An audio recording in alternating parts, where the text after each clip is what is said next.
Greg, the gold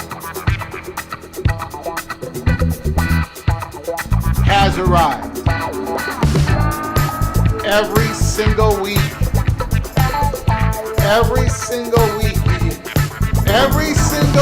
Greg the Gold is going to be making an appearance in this studio in the Aftermath show.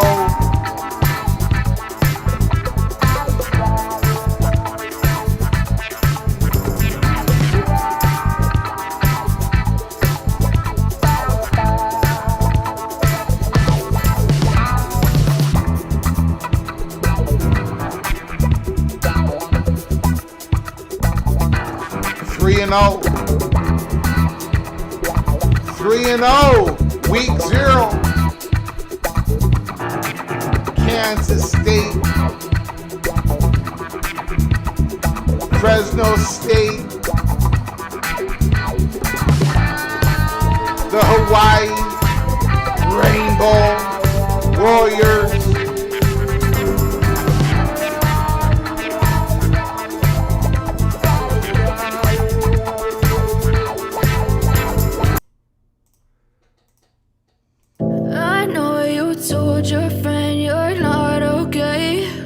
And tell me what's wrong and why you never said you felt that way. And guess you're trying to stay strong and fake a smile until I look away. But I've known you too long, it hurts to watch your blue eyes fade to gray as you fade away.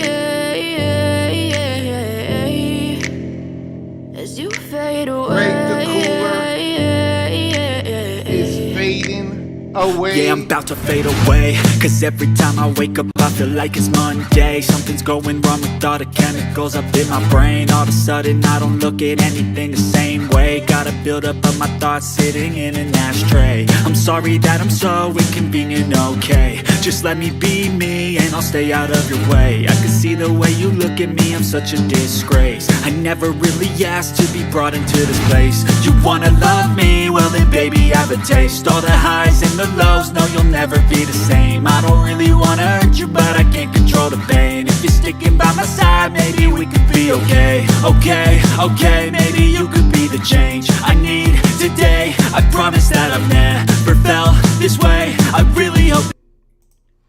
We are live.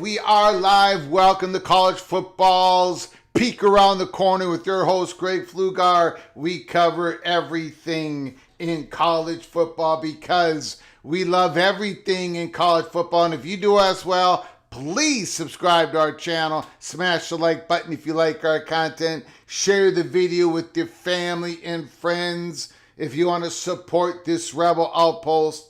And that's exactly what it's been.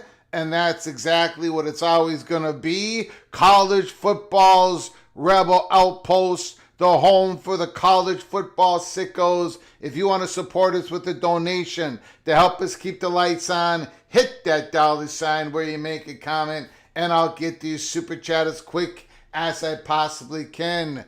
Welcome everybody into the studio that sits on the corner, the very corner of Keith Jackson Parkway and Kurt Gowdy Avenue. Do not be afraid. Do not be afraid to become a legend with your comments and with your phone calls. There is a lot of comments here in the chat room. A lot of comments. Mireya Hernandez Flugar. We're going to start with the moderator. The one who rules with an iron fist. The one who got me dressed this morning in Greg the Gold. Look, guys, I mean, every Aftermath show, this is what you're going to get. The Greg the Gold is going to be making an appearance to revel in his victories week after week after week. While the Einsteins in the PATC community, well, you're just going to be dropping behind me even more and even more. Look, even if you do not have any confidence in Greg the Gold, even if you don't have any confidence, ladies and gentlemen, I have checked with NASA, I have checked with MIT, I have checked with my 92-year-old mother. It is statistically impossible for me to be a loser again. It is statistically impossible for there to be Greg the Cooler again. Not for 4 years in a row. It can happen. It won't happen. So let's celebrate. Let's celebrate 2025 Greg the Gold. Okay.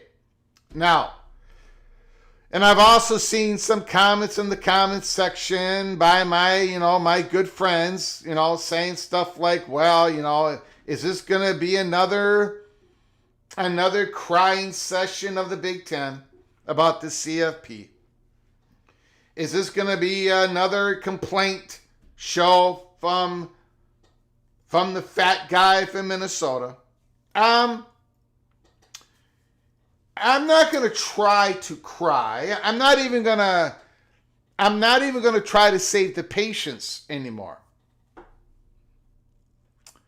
And I'm going to, the whole, did you guys watch Ross Dellinger's YouTube Ross Dellinger's conversation with Andy Staples, and I don't even know who the other guy was. Did you happen to see it? It came on last night. I watched it. I watched Ross Dellinger talk with Andy Staples and the other fella. Go ahead and give it a watch. I will put a link in the description box below the video. I haven't done it yet. Go give it a watch.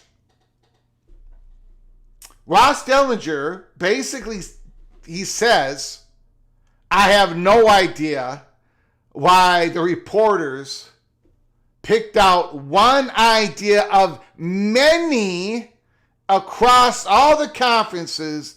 They picked out that one leak, that one 2018 playoff idea in its infancy, and they ran with it, and they basically had a seizure over it.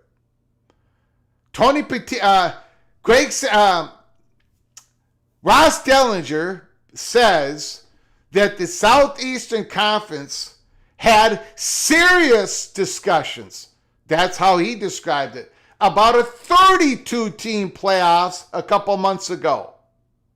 He said it last night. He said the ACC had a 20-team bracket that they were passing around. And he saw it. I saw this 24-team bracket. Guys and gals, all these conferences, they're all discussing all these ideas. One gets leaked out, and the college football reporters, almost all of them, have a freak out. Big Ten is ruining college football. The Big Ten leaders and legend and leaders, those were the better days versus what's going on now. The Big Ten should take out the plug and plug themselves back in. A USA Today reporter put out an article today, embarrassing. Look,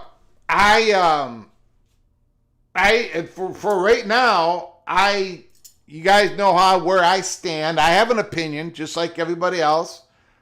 I think a larger AQ model is the best way to go. I think it should be 18 or 20 until the next realignment change happens. I disagree with the 28-team league, but I'm not going to be a hypocrite. I'm not going to say, oh, the Big Ten is ruining college football. And the SEC, who's having these same discussions, nobody touches them. Nobody mocks them once again. Oh, sure, when you call out a college football reporter for the hypocrisy, they say, yeah, I don't like that idea either. 24, 48 hours after they put out a scathing article and YouTube interview saying the Big Ten has lost its way. So, am I going to cry about that again today? No. I will, I've done enough of that. I think I made my point, and some people agree, some people don't. But I tell you, man, the metrics, did you see that story? We put out an episode earlier today. Did you see that story? They tweaked the metrics. It's official. Did you see it? Well, I'm going to run through it again.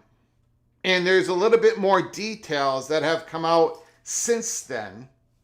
Again, this is a Wednesday live show. Our Wednesday live shows are smaller than our other 6 days of the week because I've got a lot of commitments later on in the day. So this is the best that we are going to do. We're going to have some fun. This is Greg the Gold. First appearance, and the second appearance is going to be the aftermath of week 0, where I'm going to have a winning week. It's going to happen. Ricky Tungate. Greg, I think you are in for one hard fall, but enjoy. I'm proud to be one of your geniuses. Oh my God! Oh my God! Ricky Tungate. You're going to be a believer after week 0. And if you're not a believer after week 0, I know you are a very intelligent man. You're going to be a believer after week 1.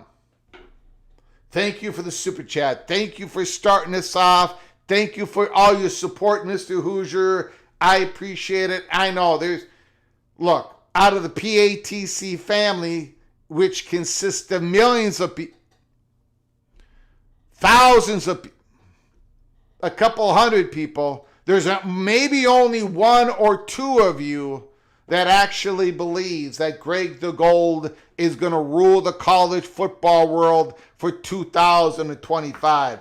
Daniel Gorby, Greg, with all that imitation gold, you would fit in well with the Trump white. This ain't imitation. This is real. This is absolutely real, Daniel Gorby.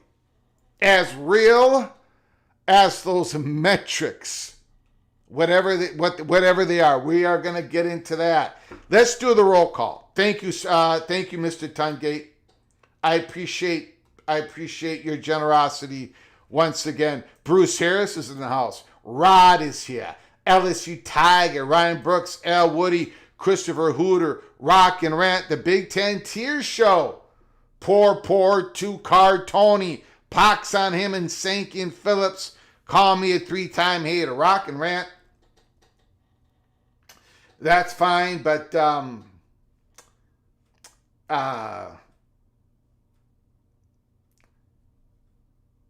going to say this. It's going to sound controversial, but geez Louise, man. I mean, Tony Petitti's doing more to... Tony Petitti, as much flack as he's getting, and he's gotten a lot from me in the last 12 months, I think the last, how do I say this? I think he's doing the Big 12 and the ACC more of his service than Phillips and Yormark. And I'm going to stand on that ledge until you all push me off. Jay Chapman is in the house. Jerry is here. Defiant Brother is in the house. Oh no, the evil badger. The evil badger, where gold speaks, every tongue is silent. Jeff Olson, a great old friend of mine, a badger, he's in the house. He is in the house. Medea Flugar, the moderator, the wife of the fat guy from Minnesota, is here. Jan Hoke is here. Cal Bear is in the house. Muggy Wow. Bruce Willis says it's cold in here. Expansion Crush. The White LL Cool J, the architect. VP Hokey. What's up, sickos? More milkshake talk on deck. Yes, we're going to talk about the milkshake. The Big Ten. The ACC. The Big 12, you got to realize something.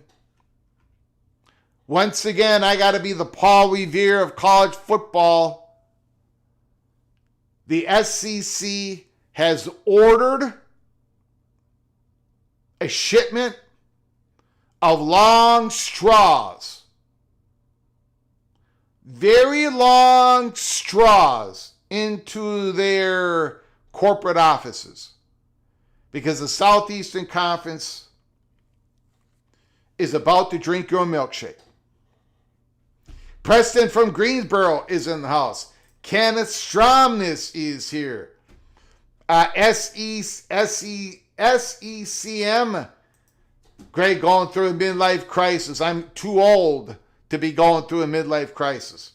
That happened years ago.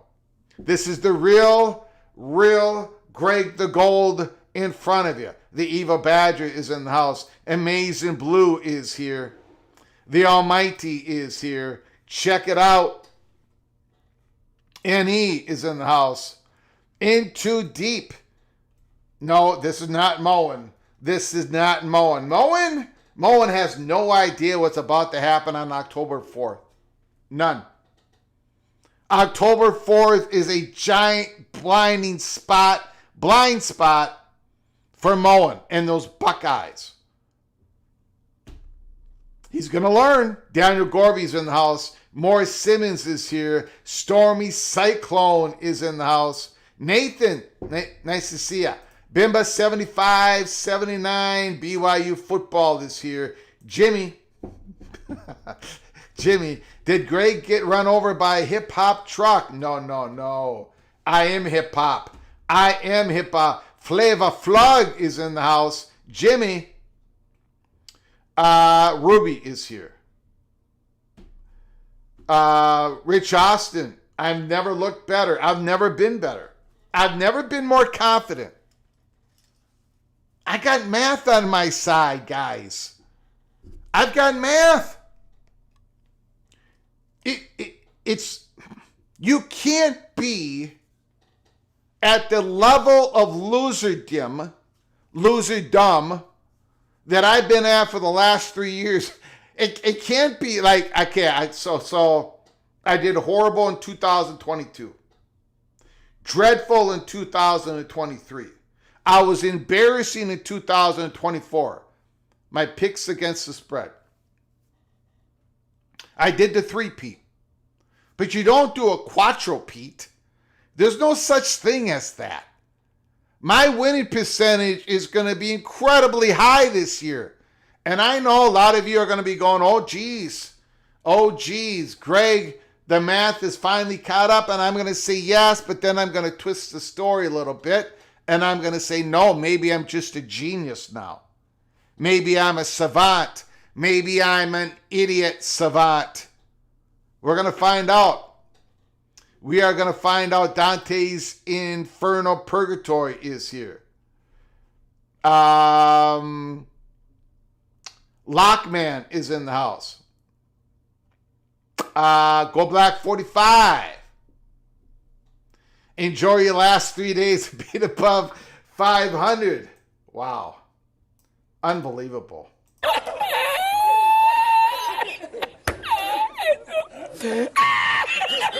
The disrespect that I'm getting is unmeasurable. It is absolutely Al Bundy's in the house. Laura Weiss, the Texas Tech Red Raider. The Bills beg to differ. Fool's Gold. Ryan Brooks, come on, man. Come on.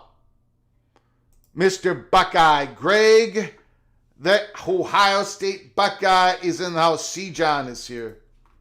Props to the little general. Thank you, Mireya, the love of my life, who got me all dressed up. She knows what she's doing. She knows what's going to happen. John Teal, you look like you're trying to recruit a kid from the wrong side of the tracks, but he runs a 4.3 and can change direction on a dime. I understand. Thank you, John Teal, for the $5 holla. I appreciate the super chat. I appreciate your support, sir. Thank you so very much. Stormy Cyclone, great. If you are so against the ESPN matrix, why doesn't Fox come out with their own polls and matrix?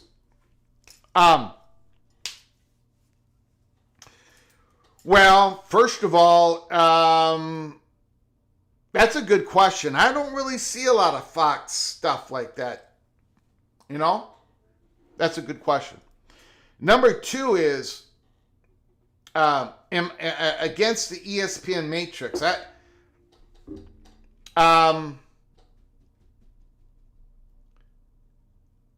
I am not against ESPN's. We cover the ESPN's metrics. We do. I've got no problem with people designing these algorithms and illustrating what they are projecting for the season. I think all that's a part of college football discussion, college football talk. I enjoy it. But what I have a big problem is they use this and they're putting it into the committee and they're pushing the committee to use these metrics. And these metrics are always going to tell the same story. And And they're not even telling you how the metrics is made.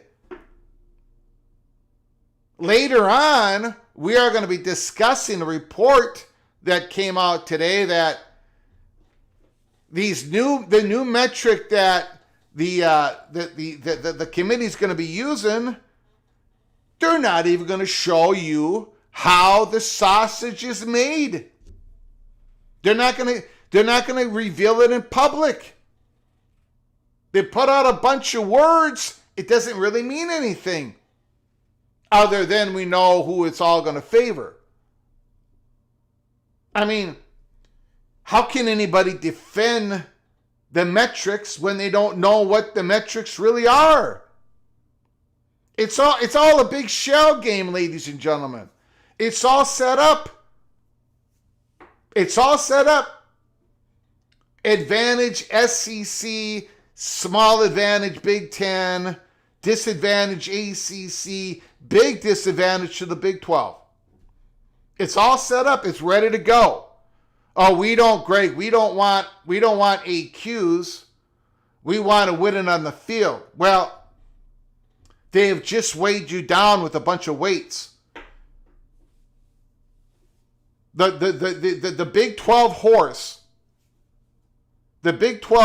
coming out of the gates in a mile and a half furlong race has got a whole bunch more weight on it than the SEC and the Big Ten because of these so-called metrics: strength of schedule, strength of record.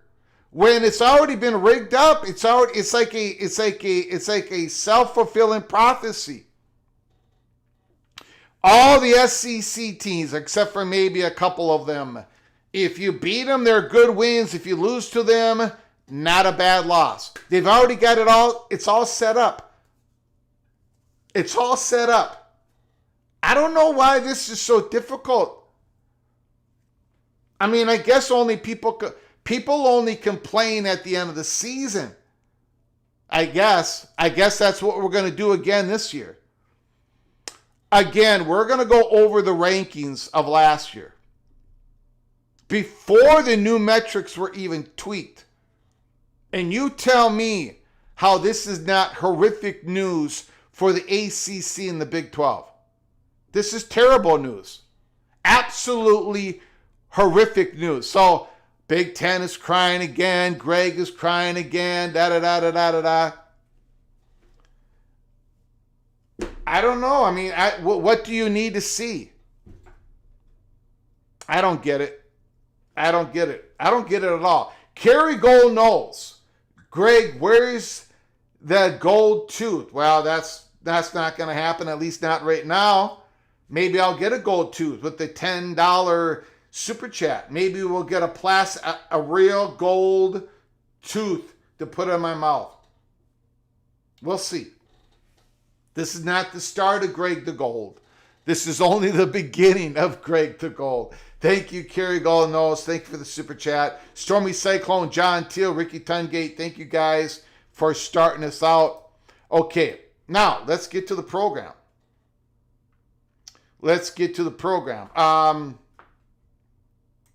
We talked about this earlier today. Okay? We talked about this earlier today in our episode 457. Changes for the upcoming season include enhancements to the tools that the selection committee uses to assess schedule strength and how teams perform against their schedule. The current schedule strength metric has been adjusted to apply the greater weight to games against strong opponents. An additional metric, record strength, has been added to the selection committee's analysis to go beyond a team's schedule strength to assess how a team performed against that schedule. The metric rewards teams defeating high-quality opponents while minimizing the penalty for losing to such a team. Conversely, these changes will provide minimal reward for defeating a lower quality opponent while imposing a greater penalty for losing to such a team. Make of that as you will. Right? If you are a conference like the Southeastern Conference, where you're only playing 8 conference games, in almost every one of those conference games, if you shall lose, is not going to be considered a bad loss. But if you win, it's going to be considered a big win, a good win. Because of how they've got the teams ranked as quality teams, and they barely have any teams ranked as not good teams. I mean, it's a self-fulfilling prophecy. It's built into the system. I don't know why this is so hard to figure out. This is the 2024 rankings. These are the rankings, the college football selection rankings after the conference championship game. And I said earlier in this episode, Alabama 9-3, they were ranked 11th.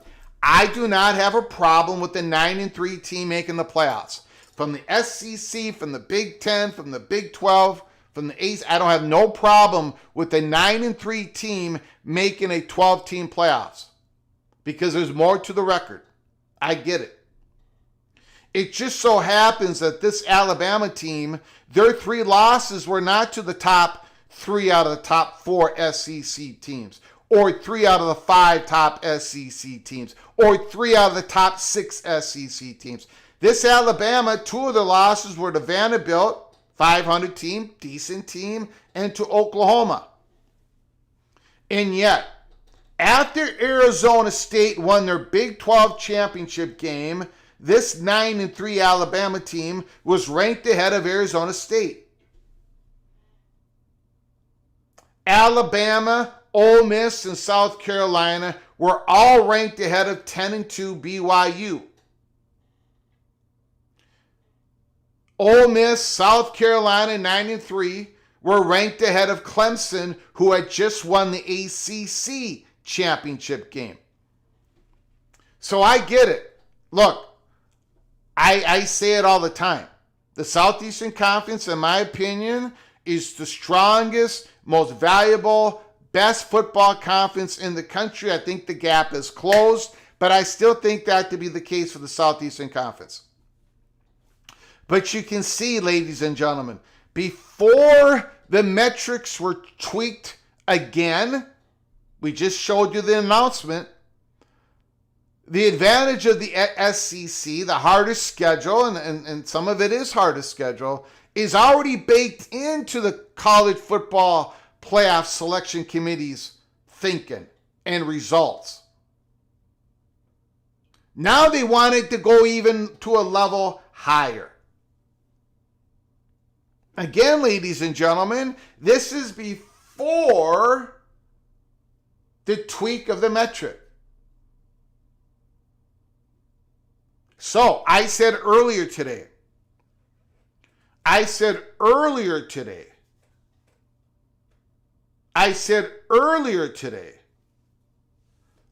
on X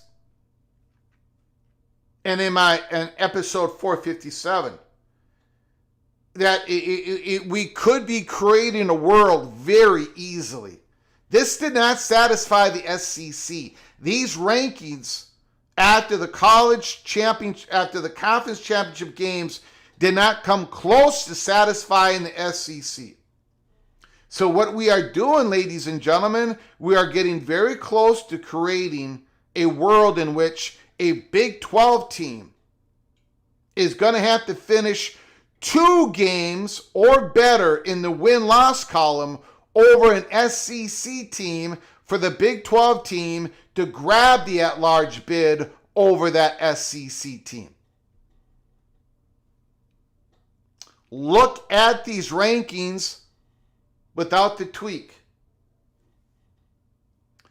This year, 2025 is going to be a very difficult year for some people because they're going to come to the realization that a 5+7 and they want this 5+11 is an AQ, but it's in cloak and dagger style. It's an AQ that is all fashioned up before the season started. It's really an AQ model that gives the ACC and the Big 12 a much lower floor than any AQ model that has been whispered in an infancy idea stage, whatever.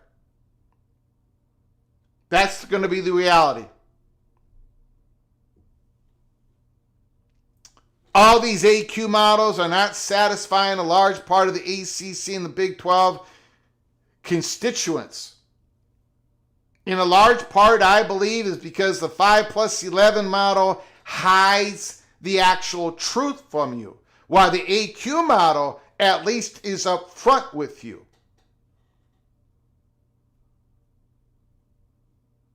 The new metrics, the new tweaks, it's going to make that uphill climb even steeper for the ACC and the Big 12. It's not going to be lessened, it's going to be harder. And then you've got this to top it all off. To top it all off.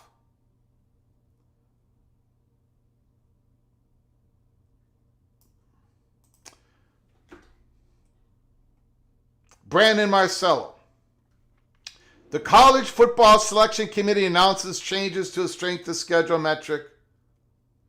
All right, and I'm going to just read the first paragraph because I read the other parts. The College Football Playoff CFP Selection Committee met recently in preparation for the upcoming season. Following the first year of the 12-team playoff, the meeting marked the culmination of 6 months of off-season work, reviewing the committee's policy, procedures, data analysis, analytics, to ensure the group is equipped with the best resources available when ranking the country's top 25 college football teams. Well, what is those metrics? What is those tools? What does it look like? Brandon Marcello. The CFP does not make its data metrics publicly available. I've asked why in the past, and if they would reconsider. They just don't want to. They don't want to show us the wizard behind the curtain. They don't want to show us. They're not going to show us. They don't have to show us.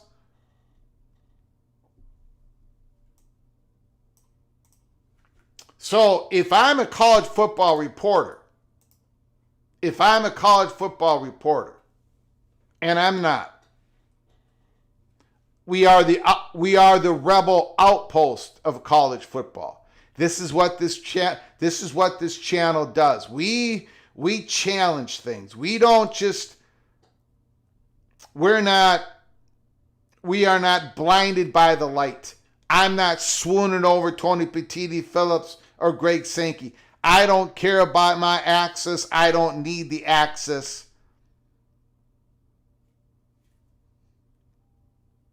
If I was a college football reporter, the next time Greg Sankey got behind a microphone, or Tony Petitti, or Brett Yormark, or Jim Phillips, my question would be, why don't you make it that the selection committee has to show us the metrics? Has to show us not just the rankings week by week, but give it a number figure. Give it a certain empirical type of information to us. It's all hidden. It's all gobbledygook. It's all cloak and dagger. And I guess this is what most college football reporters, this is what they want. They want it to be hidden from the college football fan. They don't want us college football fans to have to follow a conference race that we all understand. No, they want us to be able to have to listen to them push this narrative, push that narrative. We all got to listen to the data analysis, analytics of people hired by ESPN to show us that BYU wouldn't make this playoffs, or SMU has to do this, or instead of for us to see it with the actual conference races, like we do with every other sport. I guess the college football reporters do not want to lose that power. So, but Greg the bad guy, Greg the gold, I guess a lot of people don't want me to speak up on it anymore. Well, that's just not how it's going to flow. I'm going to keep speaking up on it. I think overall, in my opinion, the playoff committee has done a pretty good job. But still, the college football playoffs are going to expand. They are. The conferences are going to grow. They are. The players are getting paid now, and they should be. This is becoming big business. Big business. That's why Rhett Lashley, the head coach of SMU, when he saw the FPI somehow, some way, mystery, have Clemson and Miami going down a notch, SEC schools going up a notch, he said it, this is rigged. I'm not saying it's rigged, but nobody's telling us, nobody's showing us behind the curtain what is going on. I was a witness to a 13-0 Florida State team that got absolutely screwed out of the playoffs because the quarterback was injured. Let me ask you a question. Do you think a 13-0 Ohio State Buckeye team in a 4-team playoffs, if their starting quarterback would have gotten injured, that they would have been taken out of the playoffs? Cardale Jones was their third stringer, and he led them to a national championship in 2014. Do you think Alabama, if they would have lost their starting quarterback due to an injury right before the playoffs started, a 13-0 Alabama, do you think they would have been stopped from going to the playoffs? Georgia, Michigan, Penn State. I'm not a fan of what is going on. I'm not a fan. This got tweaked. This got done. Very good day for the Southeastern Conference. So I'm going to applaud the Southeastern Conference. You are looking out for your best interest. You have ordered a long straws, and you are going to be drinking a lot of other people's milkshakes. That's what's going to happen. And I used to be a guy who would show a lot of empathy. I'm the guy who battled and talked about how I want the G5 schools to remain in the in the playoffs, because it is vital for their health. I want all the student athletes to have as many opportunities to gain a scholarship to play out of Western Michigan, to play out of James Madison. And then if they're good enough, they could jump into an Autonomy 4 school. I'm the guy who's been battling the Big 12. And I have been for David, not for Goliath. But for whatever reason, the Davids, the leadership of the Davids, I think they have made a crucial error in judgment. I'm hoping, I'm praying that Brett Yormark and Jim Phillips are spitting out ideas in their infancy for a larger playoff, a larger AQ playoffs that is for the benefit of the Big 12, for the benefit of the ACC, so they can have a higher floor, so they can beat the Big 10 and the SEC Go ahead. I would have no problem, unless they beat the Golden Gophers. I would have no problem with it. More access, more games. Go out there and win it on the field and earn it the real way. You can't earn this stuff. You can't earn this metrics. Nobody knows if you even earning it during the season. I'm gonna open up the phone calls. This is gonna be an open line Wednesday. Open line Wednesday. I got one more thing I'm gonna tell everybody here at Peek Around the Corner. Tomorrow is going to be a very interesting day here at Peek Around the Corner for you who are members of this channel. If you are a member of this channel, tomorrow morning,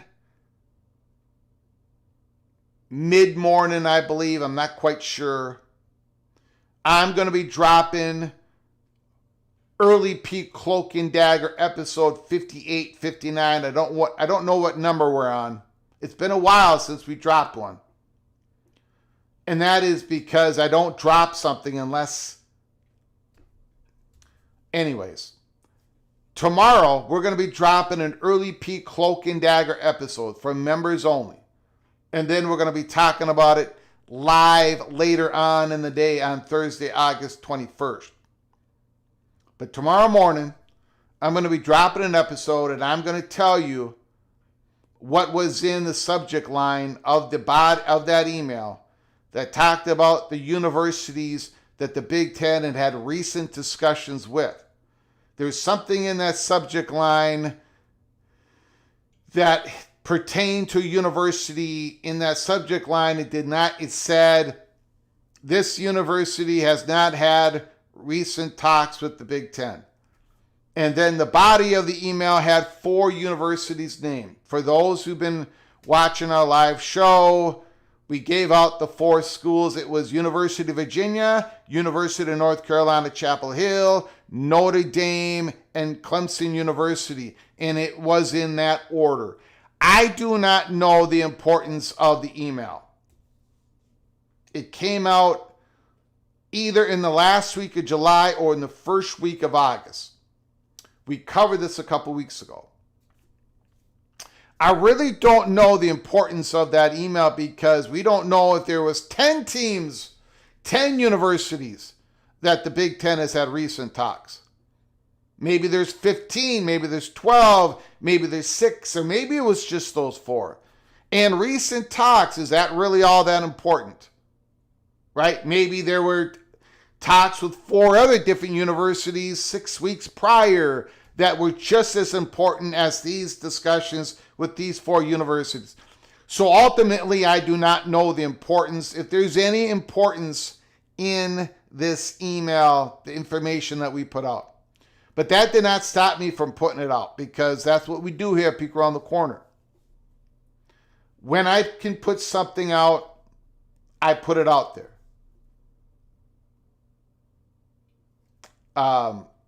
Just in case there's other information that goes out there and we can connect the dots. We've done it before. Successfully. Anyways, the subject line I was not able to talk about a couple weeks ago. And there's a reason for it. And you're going to find out that reason. And it's going to be quite clear why I could not put out the information on that subject line. After poking and prodding, I can go ahead and say it. And we're going to provide that information on our next Early Peek Cloak and Dagger tomorrow morning. And it's a university that I rarely talk about. It's interesting that they were even in the subject line. But that's how this email started.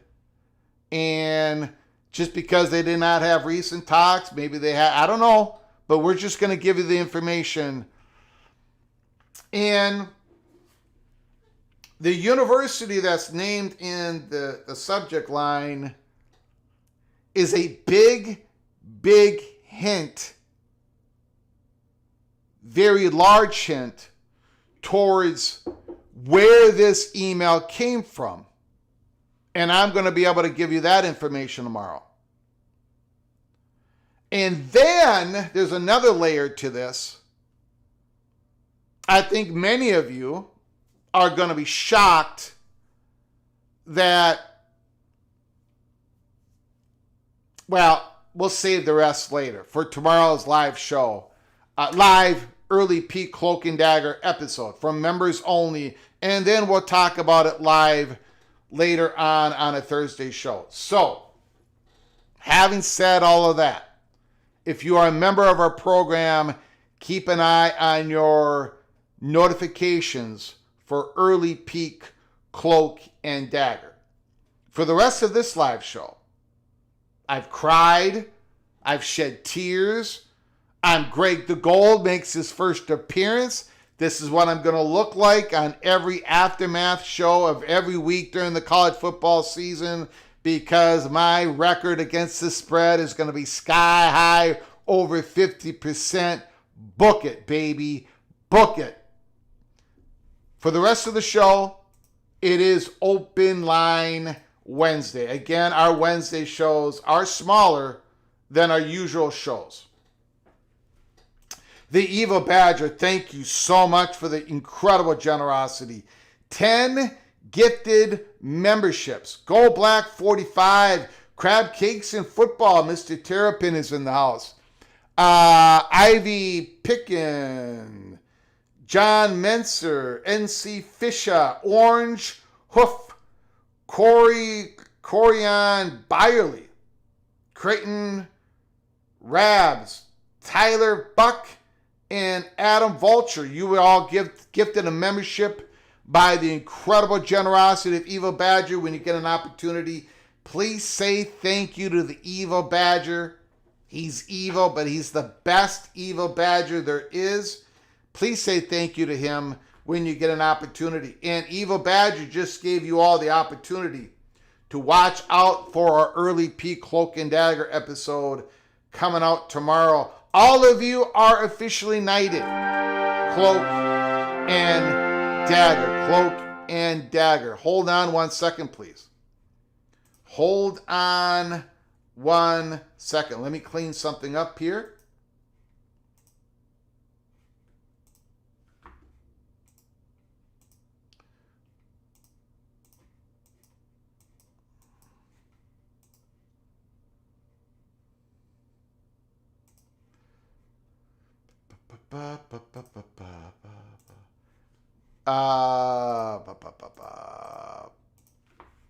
Ryan Willie, thank you. Thank you so very much.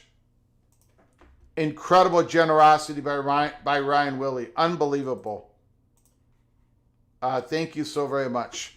Amazing Blue, thank you so much for the 5 gifted memberships. These are coming right on time because people are going to be interested in this. Chuck Walker, 0062392, Ray Cetrant, 7 Empis 376, Forward Thinking Trucker. You are all gifted a membership by the Amazing Blue, the Wolverines. Generosity. If you get an opportunity, please say thank you to Amazing Blue. It's very important to say thank you to these guys and gals who put out their generosity to the show to help us keep the lights on, to help you all get a membership, to get more Cloak and Dagger, golden nuggets of information. Thank you, Amazing Blue. All of you are officially knighted. Cloak and Dagger. Cloak and Dagger. Okay. The lines are open. You can talk about anything in college football that your heart desires. Now, you take a look at our games that we picked week 0. We've already did it. We did it on Monday, 2 days ago. The PATC family, the geniuses, took Kansas State minus 3.5. Great. The Gold took Kansas State minus 3.5. Kansas, Fresno State. The PATC geniuses, the Einsteins, took Kansas and gave 12.5 points. Greg DeGold took the Fresno State Bulldogs, plus 12.5. Matt Entz, the new Fresno State head coach, I think he's going to make this into a rock fight. I think Kansas is going to kick a late field goal to go up by 10, but the Bulldogs are going to cover. The Bulldogs are going to cover against the Kansas Rock Chalk Jayhawks. Kansas playing inside their new configured stadium. And then, well, we'll get back to this game in a moment. Call from Evo Badger. Evo Badger, Ryan Willie, thank you so much for the phone call. Thank you so much for your incredible generosity. Thank you, my friend. I do much appreciate it. You're welcome, Greg. Thanks for taking my call. You got it, buddy. I sent a super chat earlier, but I'll check it out. okay.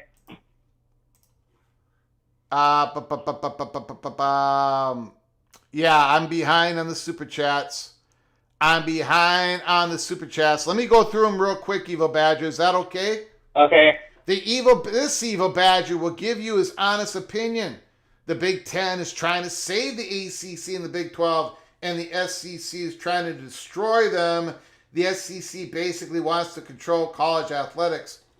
What I think the SEC and the Big Ten are trying to do is they're trying to create a landscape in which they can both successfully grow their brand, grow their conference domestically, internationally, and the college football playoffs is a large part to do with it.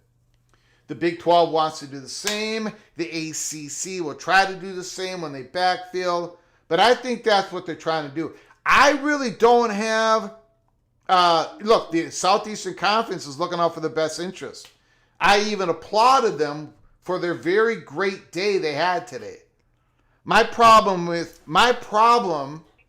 just to make everything clear for everybody, my problem is with most of the college football reporters.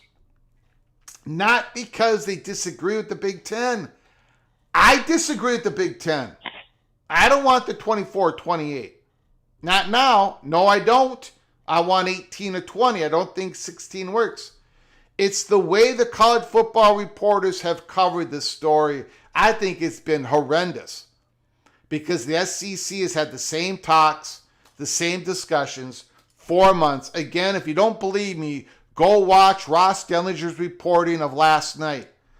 He was asked point blank, why was this idea picked out and why did the college football reporters run with it like their hair was on fire? And Ross Dellinger says, I have no idea. No idea, because Ross Dellinger has seen a whole lot of ideas being thrown around by these conferences because they're trying to find the sweet spot. My opinion, Ryan Willie, this is about college football reporters having an axe to grind with the Big Ten, and they're going to take any shot they can, and this was the shot they took. But to me, it's more like the college football reporters are being the card dealer, and they're throwing out the cards, but they're playing at the bottom of the deck. They're not using the deck. They're not using the cards at the top of the deck. I think this was deceitful at the very least. Go ahead, Ryan Willie. Well, to expand on my super chat, I believe that the Big Ten is trying to guarantee more spots to the ACC and Big 12 to help them out. So I believe the SEC is honestly trying to get as many spots as they can in the CFP. Even they'll even try to screw the Big Ten. Honestly, based on what they did in the basketball tournament last season, there's no doubt around my mind they want to get as many spots in the CFP as they can. If they could do it without even having the 5 plus and just make it all at large, they try to get all of their teams in the playoff. Mm-hmm. That's how Sankey's been thinking. He's even said it on Feinbaum's show within the last year or so. He wants to get as many SEC teams in the playoffs, no matter how he does it and who he has to hurt by doing that. Mm-hmm.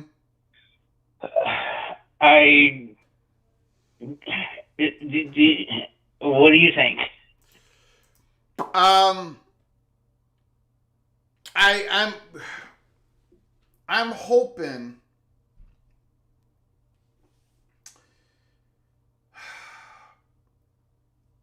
okay, the best that I can if we're gonna now look, hold on a second. Let me go through these super chats. I'm gonna answer your question here. Just give me a moment, Ryan Willie. Christopher Hooter, do these new metrics provide space for the SEC to go to 9 conference games? Thank you for the $5 holler, Christopher Hooter. I asked the same question on X. Does this provide Greg Sankey enough space, enough assurances to his athletic directors and especially as coaches? Are they going to go to 9 conference games if they're, if the metrics, if this satisfies them? Very good question. I don't know the answer. I had the same question, Christopher Hooter. Thank you for the super chat. Thank you for reminding me of that. Very important. And we might get the answer later tonight, later this week, later this month. The SEC has to make a decision. Heartbreak 25, DJ Golden, Greg. I think the Big Ten should demand 9 conference games, and playoff committee transparency in these negotiations don't want to is crazy. Thank you for the $5 holler, Heartbreak 25. Thank you for your generosity. The Big Ten cannot really demand 9 conference games. What they can do is say to the SEC, and they've already done it, we're not going to go from 12 to 16. We're not going to go to a 5 plus 11 if you stay at 8 conference games. But go ahead and stay at 8 conference games, and we'll stay at 12 playoff games. And also, I think the Big Ten and Greg Sankey, they've been talking back and forth here. They are continually talking about new, different CFP formats. Ross Dellinger last night reported that Friday, Petiti and Sankey had talks about college football playoff formats last Friday. So if in an AQ model, it doesn't matter how many conference games you play. The SEC can stay at 8. They can go to 5. They can go to 4. You can do whatever you want. It's not going to affect the other conferences as much. But the 5 plus 11 or 5 plus 19 or whatever ridiculous, it's not going to work with the SEC at 8. It's just too much of an advantage. And it particularly hurts the Big 12 more than any other conference because they're at 9 conference games, and the Big 12 is not getting the benefit of the so-called metrics because the metrics doesn't look at the Big 12 conference games as being as valuable as the SEC. So the Big 12 is always in a hole before the season starts. Christopher Hooter, thank you so much. Ryan Willie, I'll get to you in a moment here. Okay. Evil Badger, to answer your question, my only hope, my best hope is if we stay at 5 plus 7, I'm hoping that this metrics that they use for the committee becomes transparent. We need transparency now because there is no more trust, right? We cannot, the Southeastern Conference might come out later tonight or tomorrow and say we're staying at 8 conference games. The Big 12 and the ACC might say, Tony Petitti, we're not for any of these 8 Qs. So the best that the Big Ten, from your perspective, in my opinion, is to fight for transparency with the selection committee's metrics. Does that answer your question? Yes. All right. I don't think it will be transparent. That's what I'm afraid of. Yeah. All righty, But sir. I'll let you go. All right. Beautiful. Thanks for taking my call. Yep, great call, All right. Ryan Willie. Bye. Thanks once again, sir.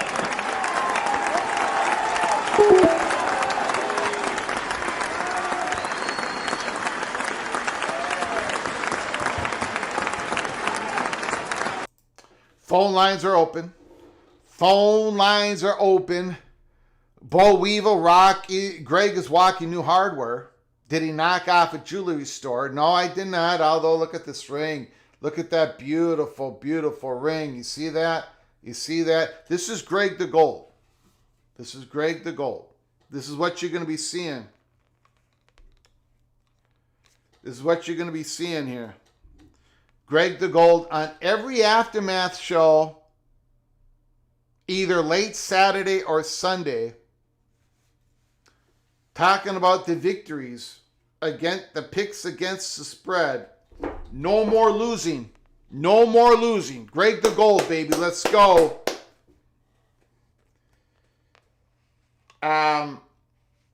It has to be. I cannot lose. I cannot have 4 brutal seasons in a row. It will destroy all the fake confidence that I have. Let's put it that way.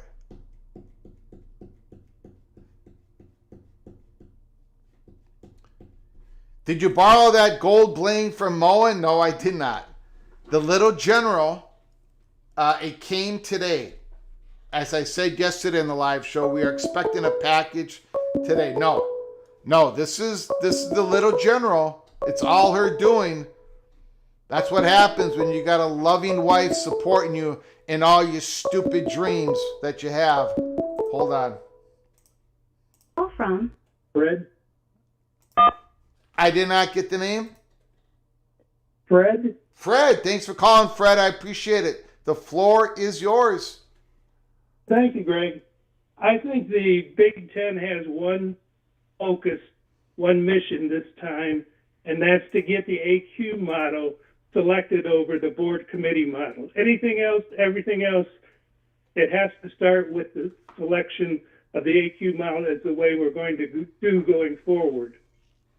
I think the first thing we need to do is recognize, and I believe this, that the Big 12 and the ACC hates the 5-11 model. They just happen to hate the 5-2 more. Yeah. And I think we have to go to the wisdom of Greg of 18 teams. We need to offer for socialization is what they call it anymore. Yeah, that's what they call it. A 4-3 model. Go to the ACC and the Big 12 and tell them we understand. We've been listening to what you say. You don't like the 4-2. You hate it probably time you hear everybody talk about the Power 2. That's demeaning to your conference. So what we're proposing is a 4-3. You don't have to work overtime to try and prove you belong.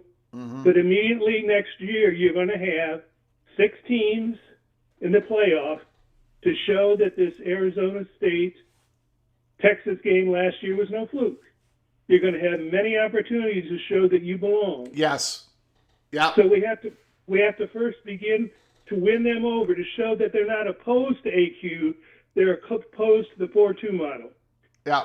After you get them, then you can show on any screen, ACC, Big 12, Big 10 all support this model. Now what are we going to do with the SEC?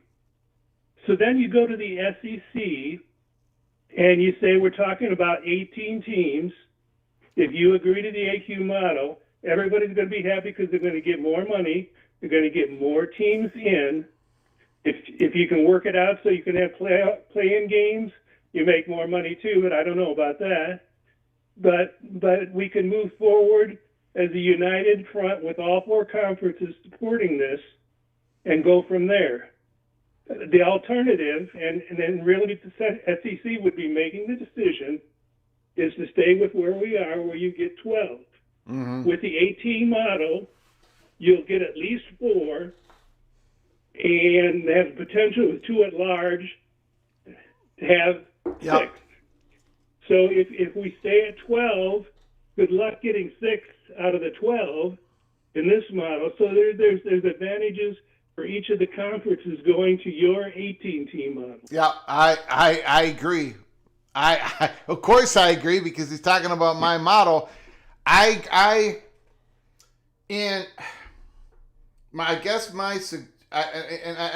think we should start there instead of the 24, the 28. But right.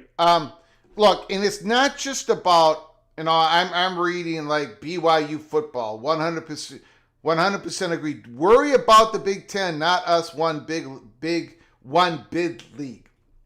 I'm gonna be honest with you, BYU football. I love Big 12 football. I love ACC football. I love Big Ten football. I love SEC football. I know that is strange because we're supposed to be so tribalistic, but I love watching all football. I do watch parties all over the country. We do more watch parties than any other college football YouTube channel. It's not even close. I love it. And I want the Big 12. I want a Big 12 season. This is what I want. This is my dream, okay?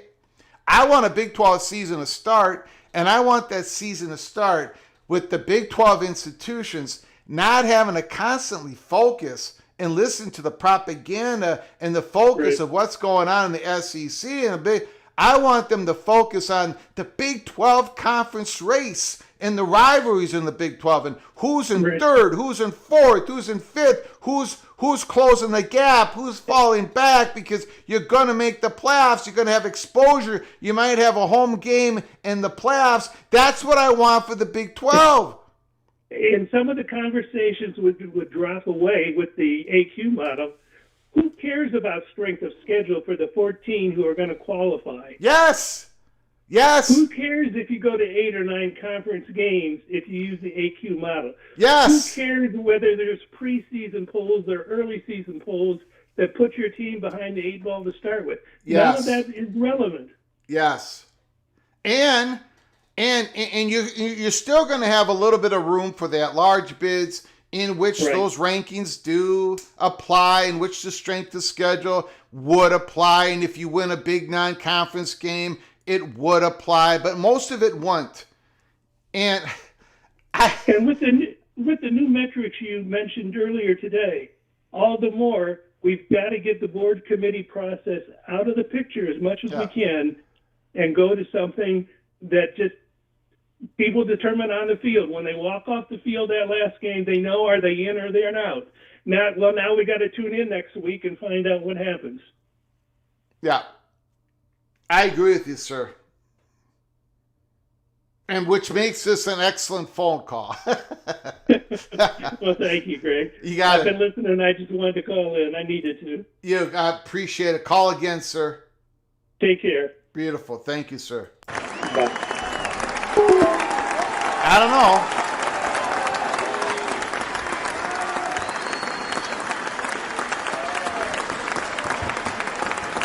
That was a great call. I don't know what to say. I'm having a hard time.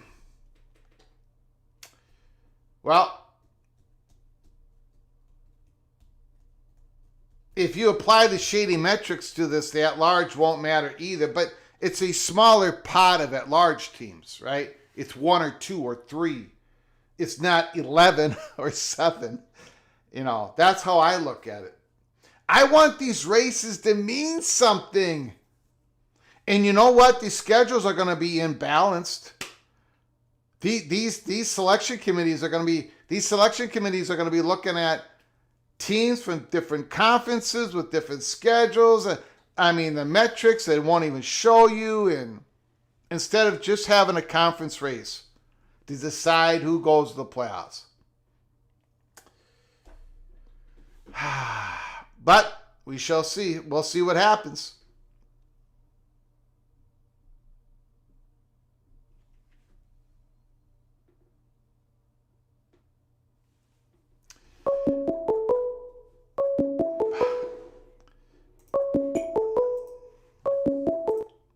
Call from Rick? Rick, can you hold on for a moment, please? You bet. Now, BYU football, I'm not going to, look, you have an opinion that the Big Ten isn't very good, and that's your opinion, and I'm not going to be able to, change that opinion. I mean, a lot of people share that opinion with you. You say I love it too, Greg. Trust me, the Big 12 is moving up, and we'll get more teams in the future. All this time talking about the Big 12. I really believe without an AQ model, the Big Ten could be in big trouble. We're going to have to agree to disagree because I think the Big Ten is going to be just fine. I think the Big Ten has been fine. Look, I've got them only having 3 teams going in the playoffs this year, but I don't think that means it's over for the Big. Just like I said over and over again, the SEC getting 3 teams in it last year did not affect, in my opinion, the SEC strength. I just think they had a little bit of slippage. That's all. And they could be back again. I've got 4 teams making it in the SEC this year, 3 in the Big Ten. The Big Ten's going to be fine. It's I'm just going to look. A lot of people have that opinion, and so it is driving the Big Ten doesn't. It's driving their opinion about the future, what the college football playoffs should look like. So I get it. If you have that opinion, I can see you don't trust the Big Ten because you think the Big Ten is just trying to do this to save the Big Ten. I just don't share that opinion. Rick, go ahead. The floor is yours. Yeah, the only thing I didn't hear in Fred's proposition there was the SEC going to 9 games. And as of today, I haven't heard anything about that. No, I haven't. Now, if it's an 8... go ahead. Well, yeah, they're discussing all kinds of cool modifications, but I haven't seen any intent whatsoever on anyone's part from the SEC to move to 9 games. Well, there has been schools in the SEC that have wanted to go to 9 games for quite a while. Greg Sankey did say in public recently that if it was all up to him, they would go to 9 conference games, but they need the votes from the president.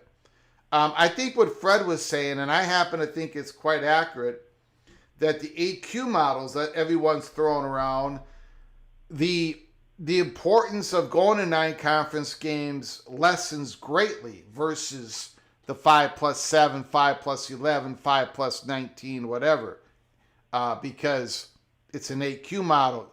It's, placement in your conference that gets most of the teams in or out. So I agree with Fred on that, but go ahead, Rick. Aren't you of the belief that there will be no AQs without a 9 conference game SEC? No, I don't quite believe that. I think there is room for a possible AQ model, and the SEC can stay at 8 because it's not of importance in an AQ model.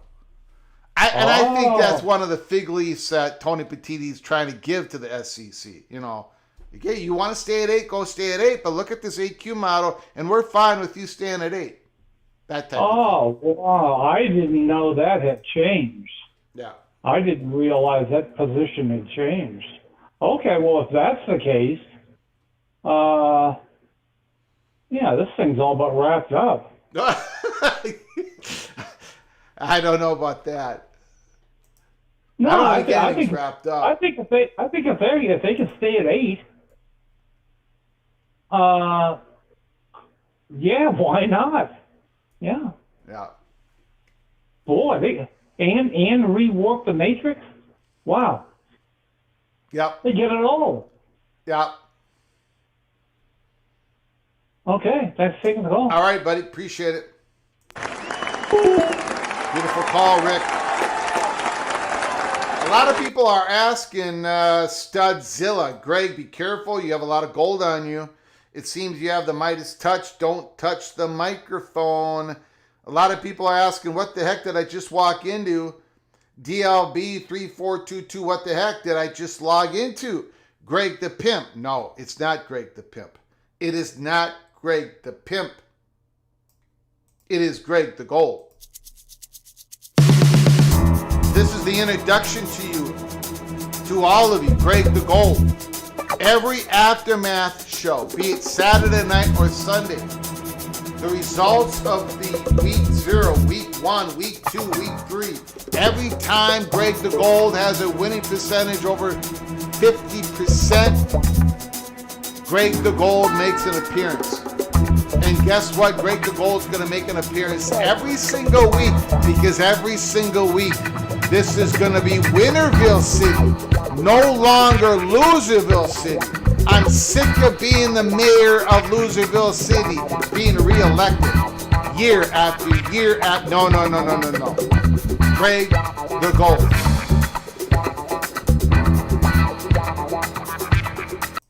That is why I am in my gold apparel. Movie Time Blues this season can't come soon enough.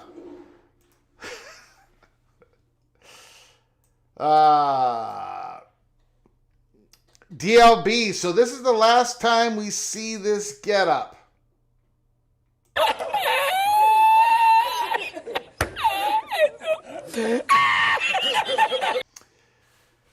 There's a comedian in every crowd. That's DLB 3422. No, this ain't gonna be the only time. This is the first time. The first time there's gonna be about 14 straight weeks of Greg the Gold.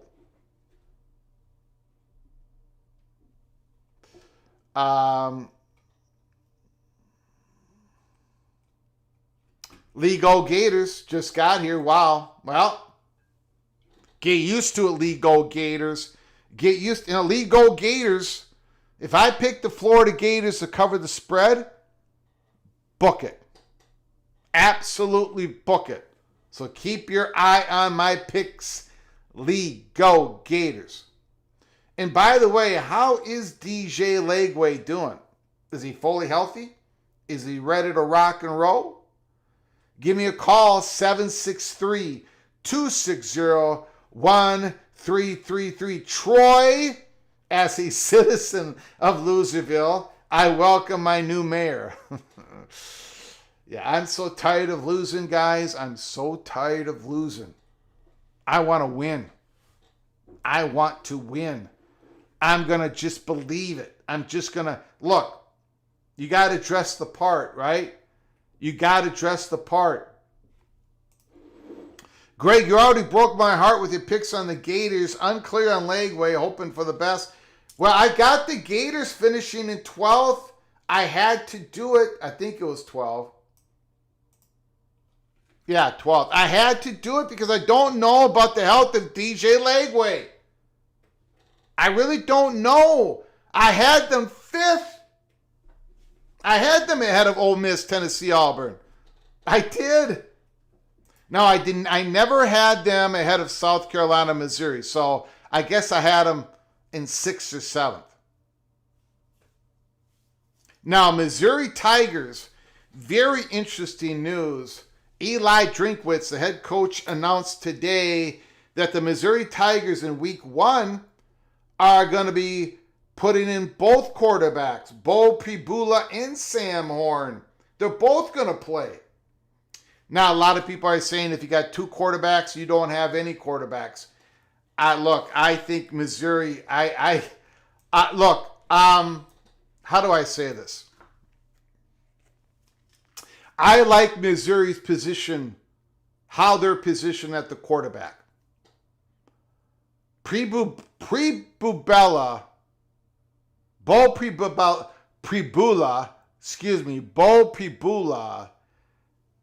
he just needs to play. And maybe he's going to only play half the snaps this year, a quarter of the snaps, whatever. He just needs to play. That kid is a athlete. People are going to find out in the Southeast. Sam Horn has been playing brilliantly. So I get it. Both are going to play. Unlike the Golden Gophers situation, where you have Drake Lindsay, the starting quarterback, ready to go, redshirt freshman, and then behind him is a massive drop-off. If Drake Lindsay gets injured during the season, the PATC family are going to have a search committee looking out for me. You guys are going to have to look at every high ledge out there in the Metro City area of Minnesota, because the Gophers, I'm sorry, Gopher fans, but I tend to say it like it is. Our backup quarterback situation is as scary as it could, just like our backup situation in the defensive line. I don't even want to, I shouldn't have even brought it up, but I'm no longer Greg the Cooler, so I'm not throwing out any negativity out there. I just got to tell you how it is. I'd rather have those two quarterbacks that both have a lot of promise. The Gophers' second string quarterback does not have Big Ten skills. He's a good kid. He's a hard worker. He's got good pedigree. His father was a Gopher basketball player that we all watched back in the 80s, us old Gophers, but he does not have Big Ten. He's not a Big Ten quarterback. And that's our second stringer. Emmett Moorhead, our third stringer, the transfer we got from Boston College, has hit a wall. He is struggling. I don't know what's going on. I'd rather have the Missouri. I'd rather have two quarterbacks that you are excited to play either one. So I don't necessarily agree with the Missouri quarterbacks. They have two quarterbacks, so they have zero quarterbacks. I don't quite agree with that mantra. Anyways. I love the Big 12. I love the Big 12, Mr. Trojan.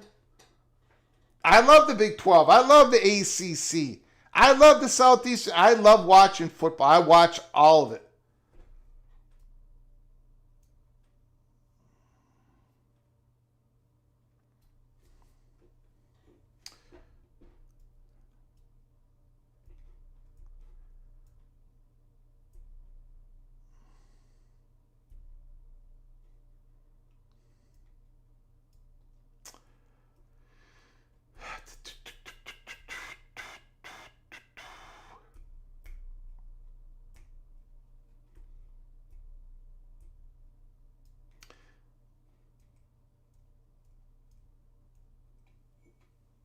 All right, the phone line's been open, and it looks like nobody's going to give us a call. We've been on the air for an hour and almost an hour and a half, so we are going to shut it down. Our Wednesday shows are our shortest shows that we do throughout the 7-day week. So anyways, I want to thank everybody for joining us. If you have not done it yet, if you've just joined us for the very first time, please subscribe to our channel and have those notifications turned on. Have those notifications turned on. Smash the like button if you like our content. Share the video with your family and friends. We here at Peek Around the Corner, we are going to be putting out a member episode only early Peek Cloak and Dagger. It's going to be coming out early tomorrow morning. It's going to be a pretty good interest for a lot of you, so go check it out.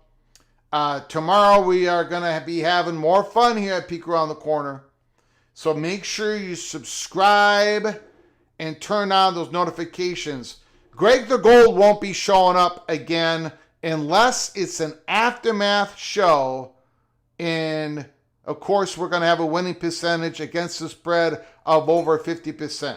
So this is the last time you see Greg the Gold midweek. I want to thank Ricky Tungate, John Till, Stormy Cyclone, Carrie Gold Nose, Eva Badger, Christopher Hooter, Heartbreak 25, Amazing Blue, Defiant Brother. Oh, Defiant Brother. I did not see that. I apologize, Mr. USC Trojan. You are officially knighted cloak and dagger. Thank you so much, Defiant Brother, for becoming a member. I do apologize. You can go to our library of episodes. You can watch all the episodes, even the ones that are member only. Early peak cloak and dagger. We put out an episode today, episode 457, that everybody can watch. But Defiant Brother, because you are now a member of our family, you can watch all the episodes. So thank you, Defiant Brother, for your generosity. I very much appreciate it. Eva Badger. Greg, did Greg scare away that bug with that outfit?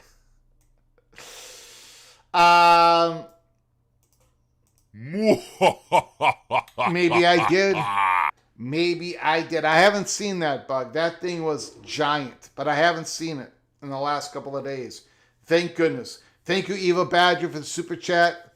Very much. Thank you for the phone call, your generosity. I do appreciate it. So, we are how many days away? 3 days away. 3 days away from college football. Farmageddon. We are going to be doing a watch party Saturday morning, 11:30 Eastern Time, 11:30 a.m. Eastern Time, 10:30 Central Time, right here in the studio. Come join us. You watch the game at home. You watch us here talk about the game. Put down your comments in the chat room in real time. We're going to have the blackboard as the scoreboard once again for the 4th year in a row, and we're going to have a lot of fun. Kansas State, Iowa State. High drama in Dublin, Ireland. Big 12 football. That I love. Big 12 football in Dublin, Ireland. College football. It's finally here. It's starting. If you are not excited about college football beginning in 3 days, you must have one foot in the grave, or I don't know what's going on with you, because this is an exciting part of the year. Cyclones, Wildcats, join us Saturday. Join us tomorrow on another live show here at Peek Around the Corner. Again, I want to thank all of you for joining us today. From all of us at PATC to all of you, until next time, please you all take great care of each other. And as always, God, family, Golden Gophers.